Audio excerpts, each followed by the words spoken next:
네, 스마트 팩토리 SQC 기초 통계 강의를 계속하고 있습니다. 네, 여러분들 좀 쉬셨나요? 바로 다음 동영상 시작했다고? 네, 마음을 굳게 먹으세요. 이제 힘내보죠. 이샹. 자료에 대해서 좀 설명을 드리겠습니다. 뭐 자료는 뭐 그렇게 자료의 종류에 대해서는 뭐 크게 설명을 드릴 게 없고 질적 자료와 양적 자료가 있어요. 뭐 질적 자료는 이렇게 딱 숫자로 딱 떨어지지 않는 것들, 맛이라던가 뭐 만족도라던가 뭐 그런 것들이죠. 그래서 이런 거를 보통은 그냥은 못 쓰고 질적 자료도 중요하긴 해요. 고객의 만족도 이런 것들도 중요하죠. 우리가 흔히 그 뭐 요즘은 좀 덜해졌습니다만 뭐 사실 요즘은 서로 이제 좀 놀리는 게 덜해졌는데 예전에 이제 한창 그 애플 쓰는 사람 그리고 애플이 아닌 걸 쓰는 사람들이 서로 놀릴 때 감성의 애플 뭐 이렇게 얘기했는데 사실 감성도 중요하죠. 이걸 내가 썼을 때 만족감이 있어야 되는 거니까 저도 뭐 애플 기기를 한두 개 정도 예전에도 썼었고 지금도 하나 정도 쓰네요. 지금 아이패드 쓰는데 약간의 그런 건 있어요. 약간의 감성적으로 만족감이 좀 더 있는 그 약간의 만족감 때문에 굉장히 비싸지긴 하는데 뭐 아무튼 그렇습니다. 뭐 아무튼 그렇고요. 예, 질적 자료보다는 우리는 다 양적 자료를 다루게 되고 우리는 통계적 품질 관리니까 양적인 자료를 다루게 되고 질적 자료가 그래서 무의미하다는 건 절대 아니에요. 그리고 질적 자료를 많은 경우에 질적 자료도 반영을 하기 위해서 양적 자료로 이렇게 바꿔서 많이 사용을 하기도 합니다. 그러니까 뭐 만족도를 1에서부터 5점으로 뭐 이렇게 평가해 주세요 뭐 이런 거 많이 하잖아요. 그죠? 네. 제 강의도 한번 하라고요? 아니면 뭐 저는 벌써부터 상처받고 싶지는 않습니다. 농담이고 저희과 교수님들끼리 그늘 이런 거 있으면 그 저희과 교수님들이 여러분들이 수업을 듣고 있으면 이미 아시겠지만 굉장히 부지런들 하시잖아요. 그래서 막 설문조사도 만들어서 다 같이 이제 막 문항 만들어서 저도 참여했고요. 그래서 아마 돌릴 거예요. 이 동영상이 올라갈 때쯤 아마 여러분들이 했을 수도 있는데 네. 늘 조금 더 고객 여러분들의 만족과 더 나은 서비스를 위해서 노력하는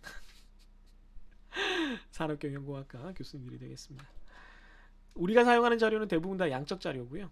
아까도 시간 길어진다 그래놓고 또 이렇게 쓸데없는 소리를 하죠. 원래 이렇게 어쩔 수가 없어요. 선생이라는 종류들은 선생들은 어떻게 할 수가 없어. 예, 병이에요 병. 양적 자료는 영어로 네, quantitative라고 하죠. 네, 질적 자료는 qualitative고요. 나머지는 똑같습니다. 그래서 양적 자료는 이제 숫자로 표현할 수 있는 건데 숫자로 표현하는 것이 이제 크게 두 가지가 있을 수가 있어요. 하나는 개수형 자료, 하나는 계량형 자료입니다. 개수형 자료는 숫자를 셀 수 있는 거예요. 그래서 이산적 자료예요. 네.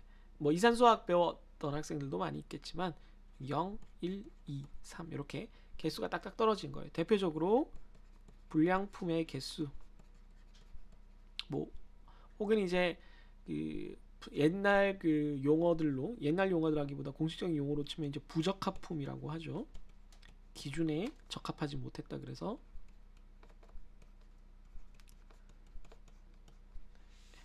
이 개수니까 이거는 뭐 3.5 뭐 이런 거 없잖아요. 그죠? 딱딱 숫자가 떨어집니다.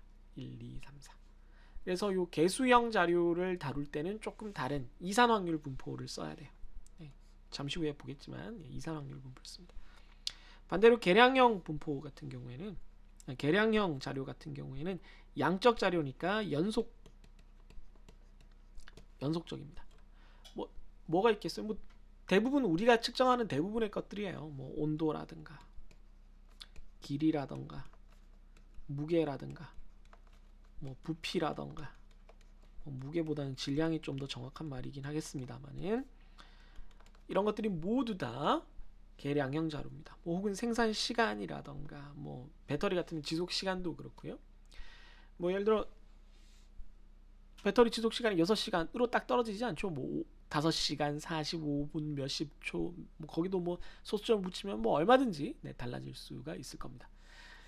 그래서 개수형 자료와 계량형 자료에는 아주 기초적인 어떤 통계적인 그 개념들은 똑같이 적용이 되지만 실제로 이걸 우리가 품질 검사나 혹은 가설 검정까지는 똑같으려나? 관리도 같은 수준으로 넘어갔을 때, 우리가 품질 관리의 도구를 다루는 영역으로 넘어갔을 때는 이 두 가지의 자료에 대해서 적용되는 기법들이 조금 달라질 수밖에 없어요. 얘들이 각각의 자료가 적용이 될 수 있는 확률 분포, 통계적인 이론인 확률 분포가 아예 달라지기 때문에 그거에 대해서 조금 우리가 다르게 다룰 수밖에 없다는 점을 잘 이해를 해주시기 바랍니다. 그래서 개수형, 계량형 이런 말이 무엇인지를 여러분들이 지금부터 잘 기억을 해두세요.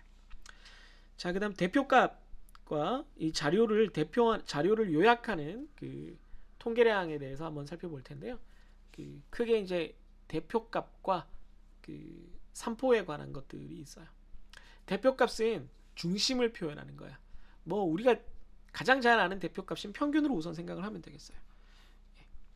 평균은 뭐 mean이라고도 하고, 보통은 뭐 우리가 그냥 average라고도 하죠. 네. 평균은 말 그대로 다 더한 다음에 그 개수만큼 나눈 거예요. 평균이 우리가 가장 많이 쓰는 통계량이고, 통계적으로 보면 각 자료의 값들을 다 더한 것이기 때문에 이론적으로 얘를 다루기가 되게 좋아요. 그래서 여기저기 많이 쓰이는데, 그럼에도 불구하고 이 평균의 단점이 있기 때문에 이 평균 말고 다른 값들을 쓰는 경우가 좀 있습니다. 평균 말고 다른 값을 쓰는 것 중에 가장 대표적인 게 중앙값이에요. 중앙값과 평균은 어떻게 다르죠? 평균은 우리의, 예를 들어 우리 반 학생들이 20명 정도 있는데 키를 평균을 낸다. 그러면 20명의 키를 다 더한 다음에 그걸 20으로 나누면 되죠. 중앙값은 어떻게 하나요? 20명이라 그러면 10등과 11등의 키를 절반으로 나눈 그 사이 값을 중앙값으로 해요. 그러면 그 중앙값을 기준으로는 10명이 그 중앙값보다 키가 작고 10명은 그 중앙값보다 키가 크죠. 그래서 정확히 개수, 그 데이터 자료의 수를 봤을 때 그 수를 절반으로 나눈다 그래서 중앙값이에요. 네. 그래서 중앙값 혹은 중위수라고도 부릅니다.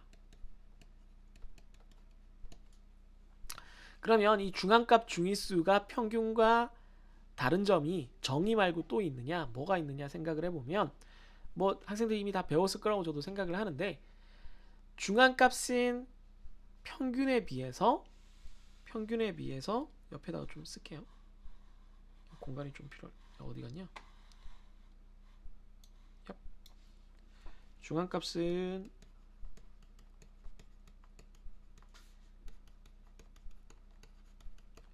평균에 비해서 이상치의 영향을 좀 덜 받아요. 아예 안 받는 건 아닌데 좀 덜 받습니다. 이게 무슨 얘기냐면, 방금 전에 제가 20명 키를 구한 거를 말씀을 드렸잖아요. 네. 그래서 우리 반의 키가 작은 순서부터 하면 뭐 이렇게 된단 말이에요. 그래서 평균이 뭐 이 정도, 중앙값은 초록색으로 해볼게요. 이 정도 했어요. 거의 같았어요. 그런데 갑자기 NBA에서 한 명이 전학을 왔어. 2m 35짜리야. 이번에 옛날 NBA 센터였던 미누트볼 아들, 타코볼인가? 타코벨이 아닌데? 아무튼 그런 이름을 가진 2m 40인가 되는 애가 이렇게 전학을 왔어요. 그러면 중위수는 중앙값은 별로 안 변해요. 왜냐면 원래 예를 들어서 얘가 중앙값이었다고 치면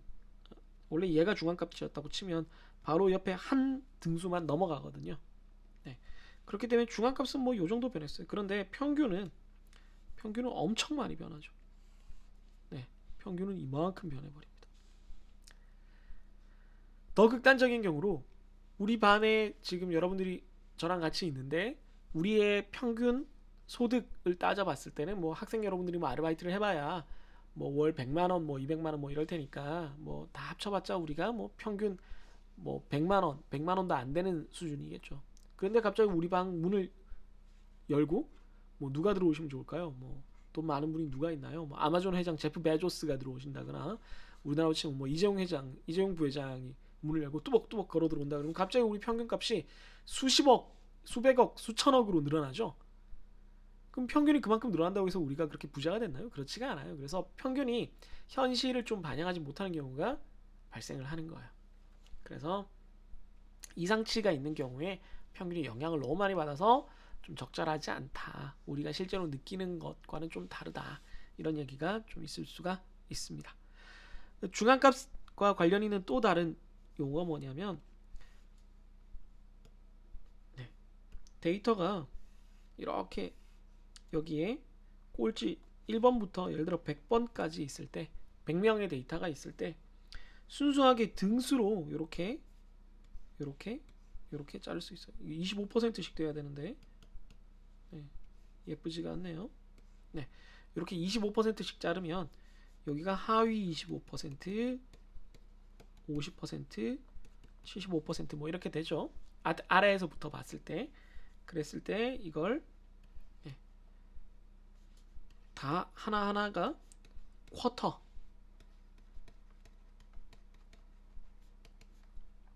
4분의 1이란 뜻이에요. 그래서 여기에 해당하는 데이터 25%에 해당하는 데이터를 Q1 제1 4분위수 이렇게 부릅니다.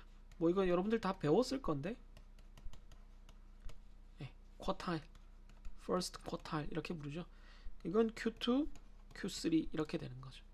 그래서 중앙값은 Q2랑 같아요. 이런 개념도 알아두시면 좋겠고요. 다시 옆으로 돌아가서 최빈값이라는 것도 있어요. 최빈값은 모드라고 부르고 요거는 이산적인 데이터, 개수형 자료에 많이 쓰여요. 그러니까 최빈값은 이게 빈도의 빈자거든요. 가장 자주 나타나는 값이에요. 예를 들면 우리 반 혈액형을 조사를 했더니 A형, B형, O형, AB형 중에 O형이 제일 많았더라. 그러면 O형이 최빈값이에요. 남자 여자 두 가지 종류밖에 없지만 예를 들어 남학생과 여학생을 봤더니 남학생이 더 많더라. 그럼 남학생이 최빈값이에요. 이렇게 이산적으로 개수적으로 이렇게 딱딱 떨어지는 서로 딱 나뉘는 경우에 사용할 수가 있는 자료예요. 분량이 하루에 1개, 2개, 3개, 4개, 5개 정도의 범위에서 왔다 갔다 하는데 지난 1년간 365일을 살펴봤더니 분량이 4개인 날이 제일 많더라. 그러면 최빈값은 4예요. 이런 거죠. 근데 계량형 자료는 그렇게 할 수가 없어요. 사람들의 키 중에 최빈값이 어디냐 이렇게 얘기할 수가 없어요. 사람들의 키를 아주 정밀하게 재면 모든 사람들의 키는 다 다르거든요. 그래서 계량형 자료를 최빈값을 구하는 데 쓰려면은 범위를 정해줘야 돼요. 그러면 범위를 정했더니 키에서 최빈값은 170에서 175 구간이더라. 이러면 그 구간이 최빈 구간 이렇게 부를 수는 있겠습니다. 또 하나는 이제 범위 중앙값이 있어요. 범위 중앙값은 최대 최소를 뺀 다음에 이걸 2로 나눠준 겁니다. 이 최대와 최소를 뺀 것을 우리가 범위, range라고 부르거든요. 그래서 그걸 반을 툭 자른 거를 범위 중앙값이라고 부릅니다. 여기 최소를 더해줘야죠. 죄송합니다. 범위 중앙값은 최대와 최소의 가운데 지점이에요. 그래서 최대에서 최소를 뺀 거를 2로 나눠주고 거기서 최소를 더해줘야 돼. 그러니까 쉽게 얘기하면 최소가 100이고 최대가 200이면 200 빼기 100하고 2로 나누면 50이잖아요. 거기다 100을 더해주면 150. 이게 범위 중앙값이라는 얘기죠. 그런 다음에 이제 평균의 종류가 나오네요. 산술평균, 기하평균, 조합평균. 이건 다 알 거라고 생각을 해요. 여러분들. 다 알 거라고 생각을 하면서도 또 설명을 해야 되죠. 간단하게 또 설명을 하겠습니다. 공간이 좀 더 필요한데. 산술평균은 쉽게 말해서 이렇게 해서 하는 게 산술평균이죠. 그냥 이렇게 하는 거죠. 기하평균은 일단 2개인 경우부터 생각을 해볼게요. 2개인 경우만 우선 먼저 생각을 하면 예를 들면 이렇게 생긴 땅을 한번 보겠습니다. 한 변은 4고 한 변은 9예요. 그럼 면적이 얼마가 돼요? 36이죠. 4 곱하기 9는 36이니까. 그럼 이거랑 면적이 똑같은 정사각형을 만들겠다는 거예요. 그럼 66에 36이죠. 그래서 6이 4와 9의 기하 평균이에요. 이해하셨어요? 그래서 이게 여러 개가 되면은 지금 두 개라서 그런데 여러 개가 되면 기하 평균은 이렇게 한 거에 3분의 1 세제곱, 뭐 다른 말로 하면 네, 이렇게 됩니다. 종합 평균은 반대로 이걸 나눈 다음에 다시 또 이렇게 해줘야 되죠. 네, 찾아보시고요. 기하 평균에 대한 얘기만 간단하게 조금 더 하고, 네, 좀 너무 지루하실까봐 별 생각을 다 한다. 요거에 대한 얘기만 조금 더 할게요. 조합 평균은 하모닉이라서 음악에 많이 쓰여요. 뭐 필요하시면 캐논 이런 거 찾아보시면서 여러분들이 특히 악기 다루는 취미가 있는 학생들은 살펴보면 좋을 것 같아요.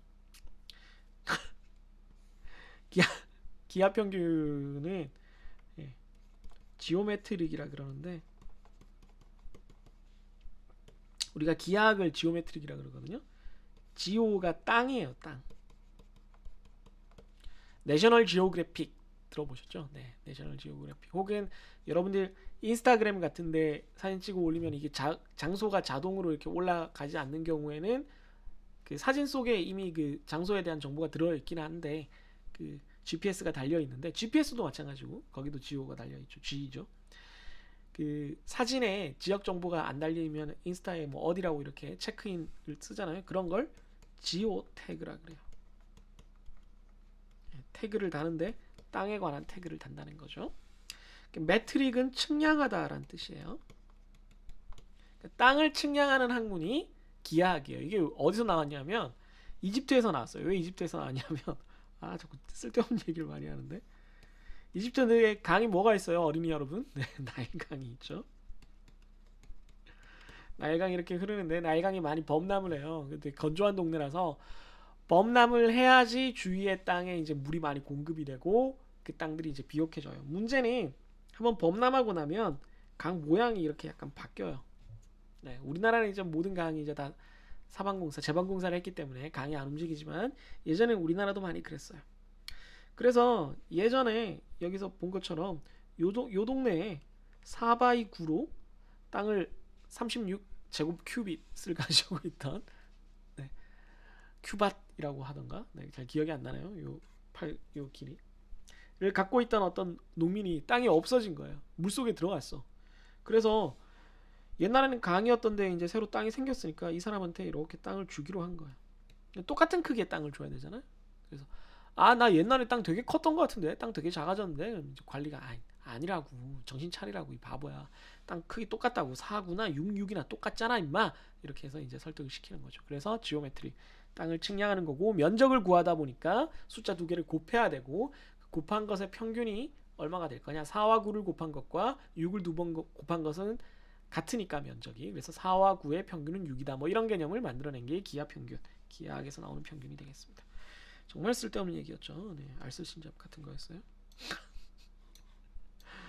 네, 그다음 평균과 분산의 가중평균이 있는데 가중평균은 알겠지만 데이터가 예를 들어 3은 2개가 있고 5는 10개가 있고 그다음에 6은 4개가 있으면 이것들을 곱한 다음에 곱해서 다 더한 다음에 요 숫자를 16개니까 16으로 나눠주는 게 가중평균이죠. 그죠? 네, 가중치를 더해준다는 얘기.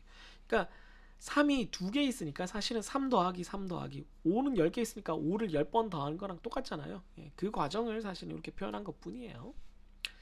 그다음 평균과 분산의 연산입니다. 요거는 제가 예전에 이 과목을 가르쳐 보니까 이런 과목들을 가르쳐 보니까 여러분들이 다 알 거라고 생각을 했는데 모르고 있는 경우가 너무 많아서 여기다 좀 적어놨어요. 어떤 값이 있는데 그 값에다 그 통계량에다가 A 배가 곱해져 있고 B가 더해져 있으면 평균은 이렇게 A와 B가 다 곱해져서 더해지고 분산은 이 부분만 이렇게 더해집니다. 이게 무슨 얘기냐면 여러분들 이걸 알아두셔야 돼요. 알아두셔야 됩니다. 이걸 어떻게 생각하면 되냐면 그 키를 변환시키는 거라고 생각을 하시면 돼요. 키를 변환시키는 거라고 한번 봅시다. 아까부터 계속 키 얘기를 하고 있는데 예를 들어 키를 볼게요. 키가 지금 센티미터 단위로 측정이 됐어요. 이 통계량을 x라고 하겠습니다. 키가 센티미터 단위로 지금 측정이 되어 있어요. 아, 반대군요. 키가 미터 단위로 측정이 되어 있습니다. 그래서 쭉 봤더니 이 사람들의 키의 평균이 1.7 정도였어요. 1.7. 170cm라는 얘기죠. 그리고 표준 편차는 뭐 예를 들어 0.05다 뭐 이렇게 한번 보겠습니다. 5cm 정도의 표준 편차를 갖고 있다라고 보겠습니다. 그러면 이걸 키를 센티미터 단위로 측정한 것을 우리가 y로 정의를 하기로 했어요. 그러면 원래 예를 들어서 1.65 165cm였던 사람은 이쪽으로 가면 165가 이렇게 되겠죠, 그죠? 숫자가 이렇게 돼요. 그럼 이거는 100배를 한 셈이 되겠죠, 그죠? 100배를 한 셈이 돼요. 그럼 100배를 한 셈이니까 평균은 어떻게 되겠어요? 이 y의 평균은 어떻게 돼요? 뭐 원래 키가 1.7m였으니까 170cm일 거 아니에요. 그럼 생각해보면 여기도 역시 곱하기 100을 한 게 돼요. 이해되나요? 네. 그러니까 y가 x에다가 100을 곱한 그런 형태잖아요. 그랬더니 평균도 똑같이 평균에다가 100을 곱한 그런 형태가 됐어요. 그럼 표준 편차는 어떻게 될 거냐? 표준 편차도 원래 5cm였으니까 0.05m니까 5잖아요. 그럼 역시 이것도 원래 표준 편차에다가 원래 표준 편차에다가 이렇게 100을 곱해주면 된다는 거예요. 그러니까 다 100이라는 거예요. 다 100을 곱해주는 형태가 된다는 거예요. 그러니까 표준 편차가 이렇게 되니까 분산은 25니까 이거는 100의 제곱의 얘의 분산이에요. 이거 분산은 해보시면 0.00025 이렇게 0025거든요. 네, 그럼 25가 되려면 1만이 곱해져야 되니까 100의 제곱이 되는 거죠.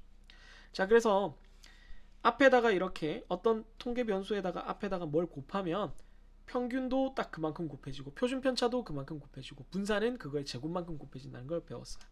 그럼 이번에는 y 다음에 z로 넘어가서 키를 다시 재는데 이번에는 z는 애들이 다 3cm 깔창을 낀 거야. 네, 3cm 깔창을 낀 거예요. 그럼 어떻게 돼요? 평균은 어떻게 되겠어요? 원래 170이었으니까 다 3cm 깔창 끼면 173cm가 됐겠지. 이거는 원래 y의 평균에다가 3을 더한 거예요. 똑같이 뒤에 더해주면 되는 거예요. 또 표준 편차 같은 경우는 어떻게 될까요? 표준 편차는 어때요? 표준 편차라는 건 서로 다른 정도잖아요. 서로 얼마나 값이 서로 떨어져 있느냐. 예, 표준 편차는 똑같습니다. 왜냐하면 원래 키가 예를 들어 5cm 차이 났던 놈은 밑에 깔창을 3cm 깔아도 똑같이 차이는 5cm죠. 변하지 않죠, 그죠? 예, 그렇기 때문에 다 같이 5cm 커진 거니까 분산, 표준 편차 이런 건 달라지지 않습니다. 그래서 앞에다가 뭘 이렇게 곱했을 때는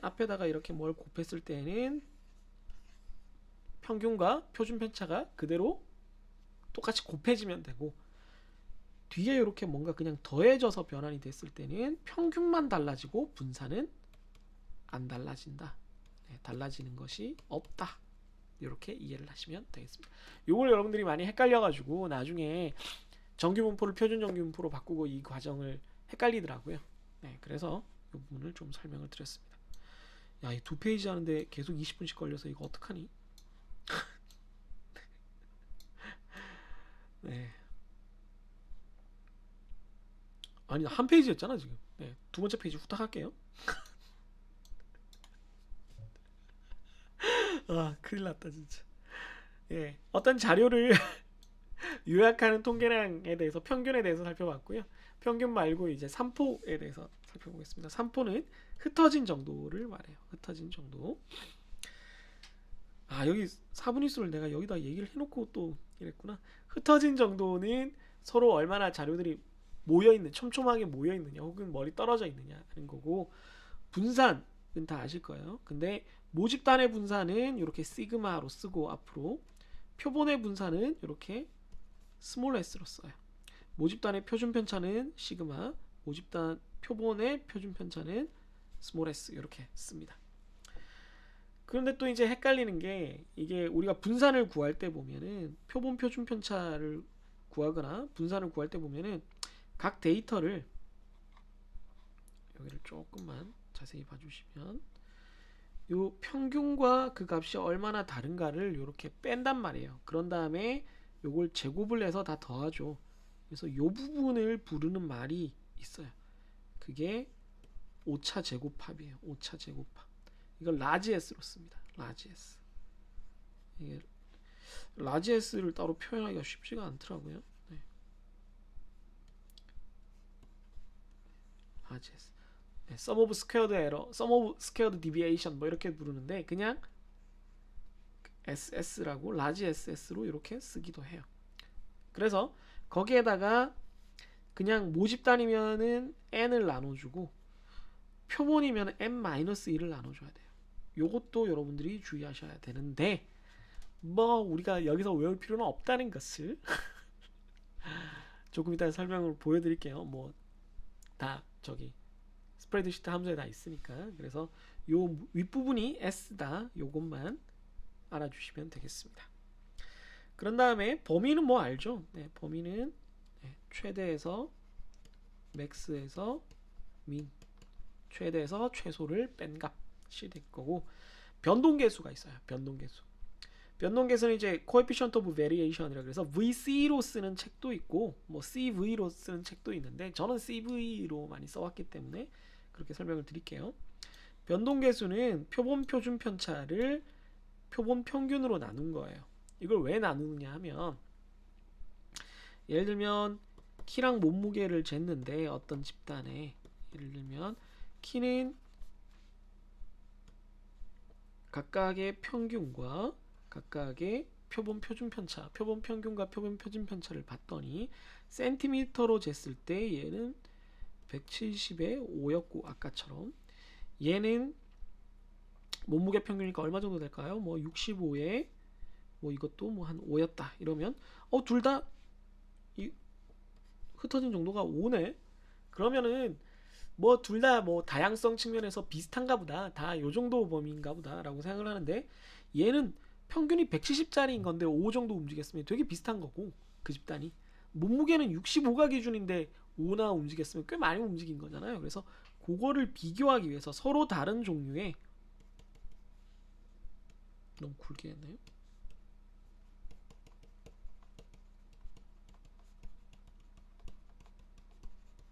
서로 다른 종류의 두 자료를, 정확히 말하면 삼포도를 비교하는데 쓰이는 거예요.